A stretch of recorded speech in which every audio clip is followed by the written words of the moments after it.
Hello बच्चों, एक बार फिर स्वागत करती हूँ आपके अपने channel easy maths with Sonam पे। मैं सोनम और आज शुरू करते हैं एक्सरसाइज 12.1 से क्वेश्चन नंबर 1। इसका इंट्रोडक्शन पार्ट मैंने बना दिया है। इस एक्सरसाइज को करने से पहले आप इंट्रोडक्शन पार्ट जरूर देखिए, जब भी आपको समझ में आएगा कि ये करने कैसे हैं क्वेश्चन। एक पार्ट है, इसमें आपको क्वेश्चन नंबर 1 में करना क्या है, इसमें आपको कॉमन फैक्टर निकालने हैं। कॉमन फैक्टर मीन्स आपके पास दो दो या तीन तीन टर्म्स दी होंगी, उसमें कॉमन क्या क्या फैक्टर है, कॉमन चीजें क्या क्या हैं, वो निकालनी है।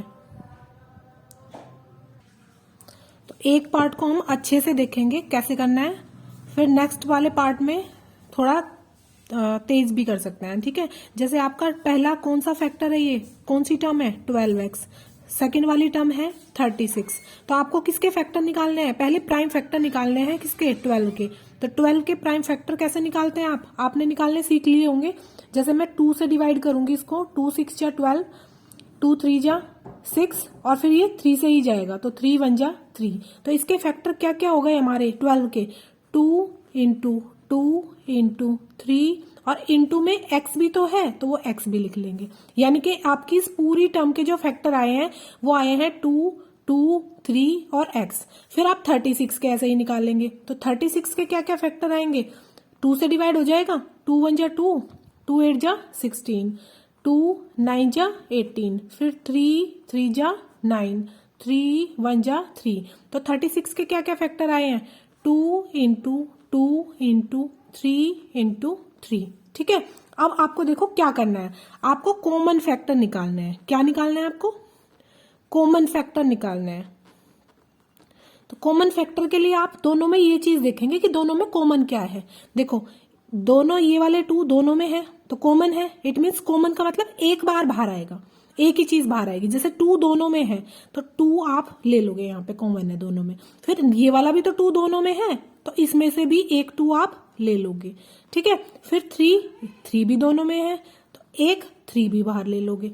लेकिन इसमें x है और इसमें 3 है, इन दोनों में से कोई और कॉमन नहीं है, तो इट मीन्स सिर्फ जो कॉमन आया है वो यही वाला है, इसकी मल्टीप्लाई करके लिख दोगे।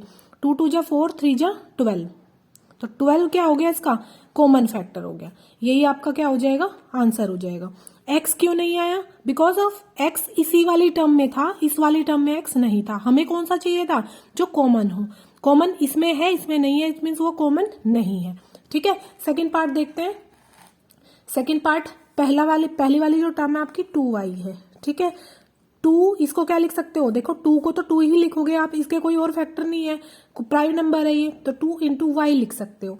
फिर आप 22x y को कैसे लिखोगे, देखो 22 के क्या क्या फैक्टर हो सकते हैं, 22 के क्या क्या फैक्टर है, 2 से डिवाइड करोगे तो 11 आ जाएगा, और 11 क्या है, प्राइम नंबर है तो 11 से ही जाएगा। यानी कि इसको आप लिखोगे 2 इंटू 11, ठीक है। और x को मल्टीप्लाई x और y को मल्टीप्लाई y, तो क्या हो जाएगा, देखो क्या क्या कॉमन है, एक तो 2 कॉमन है, तो कॉमन फैक्टर क्या हो जाएगा आपका, कॉमन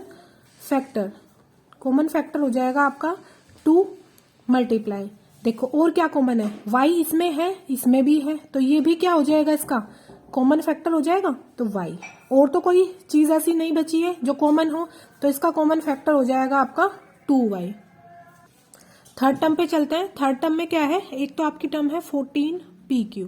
14pq को आप क्या लिख सकते हो, इसके कॉमन फैक्टर निकालेंगे 14 के, तो 2 से डिवाइड करने पे 2 7 जा 14 होता है और 7 1 जा 7 होता है, तो इसको क्या लिख सकते हो आप, 2 इंटू 7 लिख सकते हो। और मल्टीप्लाई में pq भी है तो मल्टीप्लाई में pq भी लिख सकते हो। फिर आप 28 p स्क्वायर और q स्क्वायर को क्या लिख सकते हो, 28 के फैक्टर निकालेंगे तो 2 1 जा 2, 2 4 जा 8, 2 7 जा 14 और 7 1 जा 7, तो क्या क्या आए 28 के फैक्टर, 2 मल्टीप्लाई 7 और p स्क्वायर, p कितने टाइम्स है, 2 टाइम्स, पावर जितनी होती है वो चीज उतने ही टाइम्स होती है, यानी कि p इंटू p, और q भी कितने टाइम्स है, 2 टाइम्स, q इंटू q। तो देखो कॉमन क्या है, ये वाला 2 दोनों में कॉमन है, तो कॉमन फैक्टर क्या हो जाएगा आपका, कॉमन फैक्टर इसमें से दोनों में से 2 बाहर आ जाएगा, ठीक है। 7 दोनों में है तो ये वाला 7 और ये वाले 7 में से एक 7 बाहर आ जाएगा। p दोनों में है तो एक p आ जाएगा, q भी दोनों में है तो एक Q भी आ जाएगा। तो ये चीज कॉमन हुई, बाकी तो कॉमन नहीं हुआ। देखो ये वाला 2 इसमें और नहीं है तो ये वाला नहीं लेंगे। P और Q इसमें 2 टाइम्स है, इसमें 1 टाइम्स है, तो इसका मतलब जो कॉमन है वही लेंगे। ठीक है, क्या आ जाएगा 7 2 जा 14 PQ, इसका क्या हो जाएगा कॉमन फैक्टर हो जाएगा और यही आपका आंसर हो जाएगा। फोर्थ पार्ट पे चलते हैं। फोर्थ पार्ट में एक टर्म है आपकी, इसमें 3 टर्म दी हुई है, तीनों में कॉमन निकालना है। तो 2x इज इक्वल्स टू, इसको लिख सकते हो 2 मल्टीप्लाई x, फिर 3x स्क्वायर, इसको लिख सकते हो 3 मल्टीप्लाई x और मल्टीप्लाई x 4, इसके क्या क्या फैक्टर हो सकते हैं 2 मल्टीप्लाई 2। अब देखो कॉमन फैक्टर कैसे निकालते हैं, कॉमन फैक्टर कैसे निकालोगे, जो दो तीनों में कॉमन होगा। देखो इसमें 2 है बट इसमें 2 नहीं है, बट इसमें भी है, हमें वो देखना है जो तीनों में कॉमन हो। अब तीनों में तो 2 नहीं है, इसका मतलब 2 नहीं लेंगे। अब तीनों में x भी, x इसमें भी है इसमें भी है बट इसमें नहीं है, तो x भी कॉमन नहीं है। 3 इसमें है, इसमें इन दोनों में नहीं है, इसका मतलब 3 भी कॉमन नहीं है, तो नो कॉमन फैक्टर है ना, इसमें कोई कॉमन फैक्टर नहीं है 1 के अलावा। अगर कोई कॉमन फैक्टर नहीं है लेकिन 1 तो सब में होता है ना, तो इसका मतलब 1 लिख देंगे कि कॉमन फैक्टर क्या है 1 है। हमने 1 क्यों लिखा, क्योंकि कोई भी ऐसी टर्म नहीं है जो तीनों में हो, लेकिन 1 तो ऐसी टर्म है कि उसके किसी से भी मल्टीप्लाई करो वो नंबर आ जाएगा। 1 तो हर एक का कॉमन फैक्टर होता है, तो इसका मतलब 1 क्या हो जाएगा आपका आंसर हो जाएगा।